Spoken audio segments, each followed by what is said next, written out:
Dancing Casper here with Submission Radio, brought to you by Musashi Head UFC 229 with Chael Sonnen. Chael, it was a pretty interesting situation here at the press conference. We were expecting something crazy, and we got something quite different, but I guess still a little bit crazy. What did you make of Khabib coming here, leaving, sort of setting his own schedule, doing a bit of a Brock Lesnar almost, and just dictating things? Well, close. I mean, listen, here's the thing. Khabib tried to come in with the moral high ground. The argument of, I'm sticking to the schedule, and the schedule says I show up at 3 o'clock, and here I am. Aren't I a man of my word? I thought that was a good storyline. I got it. I thought it was cool. The bad news is the schedule said you were going to stay till 4. So when you get up and walk out at 3:14 and you short the schedule 46 minutes, you lose the moral high ground. The other side of the coin is, what else did he want, right? Doing the same thing over and over and expecting a different result is the definition of insanity. 2 weeks ago, we saw what happens when he got on stage with Conor McGregor. To use it in fight terms, it was a 10-8 round for Conor McGregor. So if you don't have to put yourself through ridicule, why the hell would you? Conor's obviously known for coming late. It really wasn't a surprise to anybody. But do you think he kind of missed out in this sense? Because like you mentioned, you know the mental warfare. This was another chance for him to do that, possibly get in Khabib's head. He didn't really get that opportunity. I don't think so. I mean, I can tell you this as a fighter, and I've been at this, some form of combat since I was 9 years old. I have like the foggiest idea what get in a guy's head means. I've never had anybody in my head. I've never gotten in someone else's head. The rules are the rules. The weight class is the weight class. The date is the date. I always hear those terms. I will tell you this from a business standpoint. You don't ever want to walk away from the camera, and Khabib does not get enough of them. From a long-term standpoint, you stay at the press conference, you stay in front of the cameras, you stay in front of guys like you and ESPN and everybody else that cover this.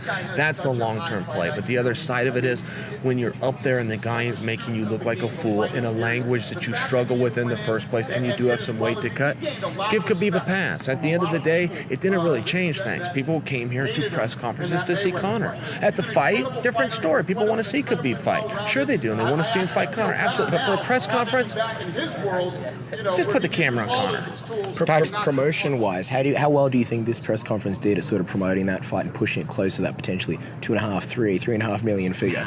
Yeah. We didn't get to see that heated back and forth. Yeah, no, I know, and those are so fun. You know, they're such fun moments, but I can just tell you the vibe in the arena that was absolutely packed, knowing no punches were going to be thrown. I think that it's a pretty good sign. And whatever the numbers are on it, I guess we'll find out after the fact. But I can tell you for anticipation, I think I'm at my height of anticipation. I'm a huge fan of the sport. You know, I don't think I've ever wanted to see a fight this bad. What do you make of the crowd and their effect on Khabib? We saw the open workouts. He came out. He did a bit of research on Conor McGregor, and he was kind of giving it back to the fans, talking about the language and the Irish people and stuff like that. Do you believe, after seeing what happened today with them booing him and being really loud, do you think they'll have some sort of effect on him on fight night when the place is packed with probably a majority of Conor McGregor fans? It kind of looks like it's about 70-30, 70-20 here in Vegas. Not many Russians sort of showing up.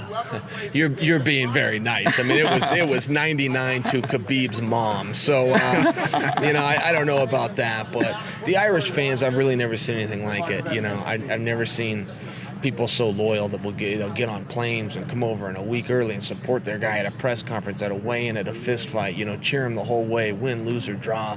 The British fans are very similar, I suppose. You'll remember Ricky Hatton going out there having fights. Some nights he'd get his ass kicked and the fans are still cheering his name the whole night. I mean, that's a really cool thing, and I can't relate to it. We don't have that in North America. We don't have loyalty. The American gangster, what are you talking about? Everybody loves you. Well, no, I appreciate that. What I'm saying, that's very nice of you. But what I mean is an American fan, we don't have loyalty just because another American's in the fight. We'll cheer for whoever we want. We'll cheer against our own guy, against another country guy. It's nothing personal, but we'll cheer for whoever we want. So, good for the Irish, and yeah, man, the Russian crowd's not the same. I think they're a little more like the American crowd.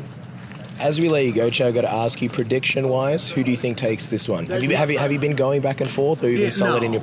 No. I feel like, I think this is a lot of fun, and I'm excited to see it. But I do think it's the third time that we've seen it this year. I think the first time we saw it, it was called Ngannou versus Stipe. And the second time we saw it, it was called Till versus Woodley. And the third time we're going to see it, it's going to be called Khabib versus Conor.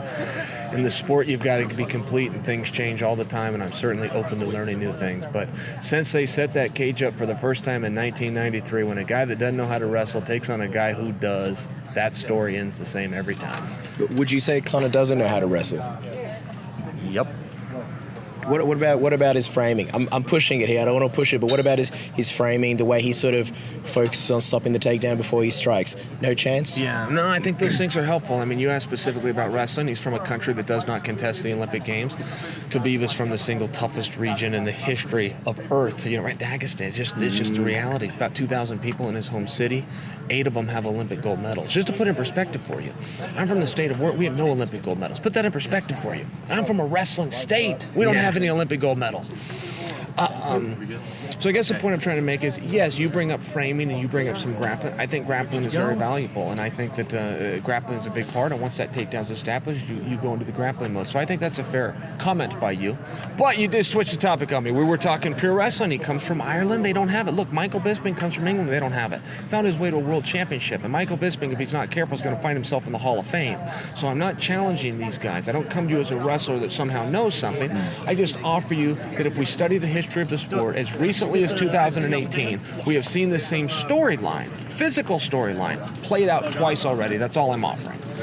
Obviously, you're here, but you have a massive fight against Fedor. I'm just curious, how do you sort of balance this? You have a fantastic, obviously, career with ESPN. Everybody loves the new program with you and Ariel, and you've been doing a fantastic job. But is it hard to focus on, possibly it's also a massive, massive fight, something that people have wanted to see for a really long time. I know we used to always ask you about it, and you'd always talk about your thoughts on Fedor. So how does it feel sort of being, I suppose, 1 week out and also have to work such a massive event? We know how draining it is to cover something like this. Well, I only practice a few hours a day. Go about an hour in the morning and then a couple hours in the late afternoon or early evening. So it's 3 hours. I got 21 hours a day of other time to fill. So no, I don't have any problem doing it. I hate days off.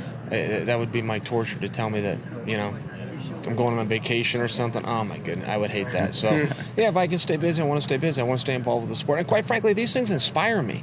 I'm jealous watching these guys. I'm wishing I was up there. The only thing I hate about this sport is that we only get to do it 3 times a year. I despise that about the sport, But we're plagued with fake tough guys. Back when I was coming through the sport, we had real tough guys. The guys that go fight 2 and 3 times a night. Now you got all these make-believe, these phony, these cowards, these guys that need all sorts of stuff. They want to tell the world how tough they want. They won't sign the goddamn contract. We're just in a different place, and all of us have to be punished for it.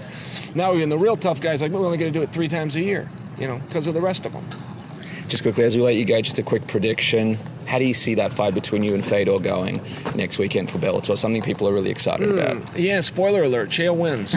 Yeah, we got one more for the bad guy. Wow, unbelievable. Well, thank you so much for your time. We're excited to see the rest of your coverage. Best of luck with Bellator, and it's been an honor talking to you, Chael. I bet it has. Some people just say that to be nice, but I can tell with you two. We mean it. You really mean it, huh? This was something special for you guys, wasn't it? I'm happy for you. The trip from Australia was worth it. Top 3 interviews in the day. I believe that. Yes, again, I can see the sincerity, gentlemen.